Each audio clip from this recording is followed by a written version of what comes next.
Bonjour à tous, nous allons conclure le Tanya d'aujourd'hui. C'est le dernier Tanya du Écouter Amarim. Donc, Baruch Hashem, nous avons fini ensemble 53 paragraphes depuis le Aleph de Tanya jusqu'à aujourd'hui. Alors, nous avons appris pendant le dernier Shiurim que la Shrina, elle réside dans le Kodesh Kodashim, donc dans la Chochma, Bina, Vedat qu'il y a dans chaque monde. Après, elle s'habille dans la Malchut, etc., etc. Maintenant, on va retourner au Pérec 35, où l'Admour Azaken a ramené le Yenuka, que la Shrina est comparée à un feu, et un feu ne peut brûler que s'il y a de l'huile. Et pourquoi? Parce que l'huile, c'est exactement ça, c'est la Chochma. Et c'est ce qu'on vient de dire, que la Shrina réside dans la Chochma, dans le Kodesh Kodashim. Et il dit, c'est quoi? C'est les mitzvot. Alors pourquoi les mitzvot, c'est la Chochma? La Chochma, c'est la Torah. Donc le Shemen, qui est la Chochma, c'est l'huile, pardon, qui est la chorma, c'est la Torah. Alors pourquoi il dit les bonnes actions? Alors effectivement, les bonnes actions en elles-mêmes n'ont aucune grandeur. Toute leur grandeur, c'est parce que ce sont des mitzvot de la Torah, qui est la chorma, qui est le shemen. Mais si il en est ainsi, alors pourquoi on a besoin des mitzvot? On a la Torah elle-même, c'est elle-même l'huile. Pourquoi on a besoin des mitzvot qui viennent de la Torah, qui sont l'huile? Qui sont la chorma, et qui sont le feu, quoi, qui vont permettre à la Shrina de résider en nous. Alors, tout simplement, c'est ce qu'on avait dit plusieurs fois, que si nous étudions la Torah, effectivement, c'est de l'huile, donc ça va permettre à la Shrina de résider, mais sur l'âme divine. Et nous, on veut également que la Shrina va résider sur le corps et l'âme animale. Qu'est-ce que le feu brûle? Le corps, pardon, la mèche. Et n'oubliez pas, dans l'exemple, la Shrina, c'est le feu, l'huile, la mèche, c'est le corps et l'âme animale, et l'huile, c'est quoi? Alors, si c'est la Torah, ça va faire résider l'âme divine, la Shrina, pardon, la présence divine, mais pas sur la mèche. Et nous, on veut que la mèche, elle brûle. Donc, c'est pour ça que ça ne suffit pas à la Torah, il faut les mitzvot.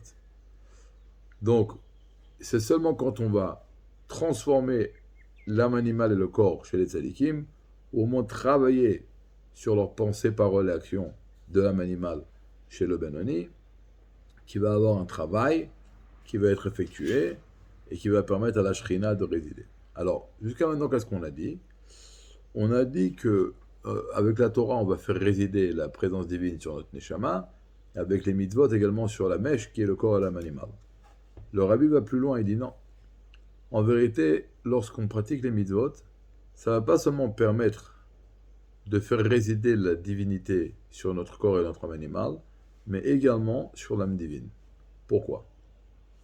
C'est très très beau. Il dit que lorsqu'il y a un dévoilement du haut vers le bas, c'est ce qu'on appelle dans le langage de la Kabbalah, Amshachat Mad. C'est un dévoilement qui va venir du haut vers le bas. Mais un dévoilement du haut vers le bas ne peut venir que s'il y a eu d'abord une élévation du bas vers le haut. Alors cette élévation, elle va être comment? Quand on va pratiquer les mitzvot, on va faire une élévation du bas vers le haut. Et c'est ça qui va provoquer le réflexe, qui va avoir un dévoilement du haut vers le bas, qui va venir résider sur l'âme divine. Donc c'est en faisant un travail sur le corps et l'âme animale, avec les mitzvot, ça va être le travail d'en bas, qui va faire descendre la shrina, pas seulement sur le corps et l'âme animale, mais également sur l'âme divine. Et c'est pour ça, comment ce qui est amène de Tanya, c'est pour ça que le pasuk qui dit que Dieu est comme un feu dévorant. Et là, il y a une idée extraordinaire. Le feu, comment il est créé? Parce qu'il consomme une chose matérielle. Il brûle quelque chose. Il brûle du carton, il brûle du plastique, il brûle du bois. C'est seulement en brûlant quelque chose de matériel le feu peut être créé. C'est exactement la même chose. Le feu, c'est la divinité, c'est la shrina. Tu veux la shrina? Il faut brûler quelque chose de matériel. C'est quoi? C'est seulement en travaillant sur le corps et l'âme animale qu'il va y avoir un feu, que la shrina va brûler.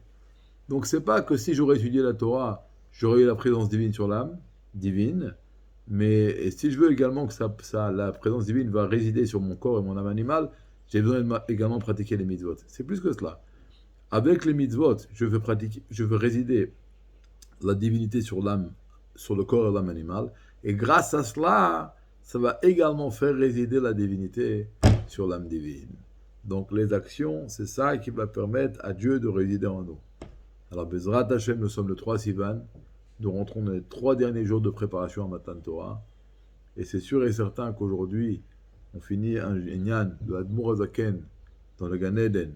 Il a une grande joie et il aime beaucoup de srout et de rachamim et de chassadim sur tout le peuple juif.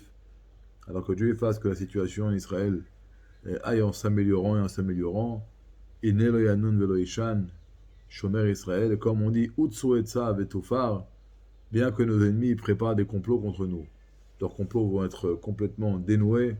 D'abord, d'avar, ils causent, ils préparent des choses. Velo yakum, mais tout ce qu'ils préparent n'arrivera pas.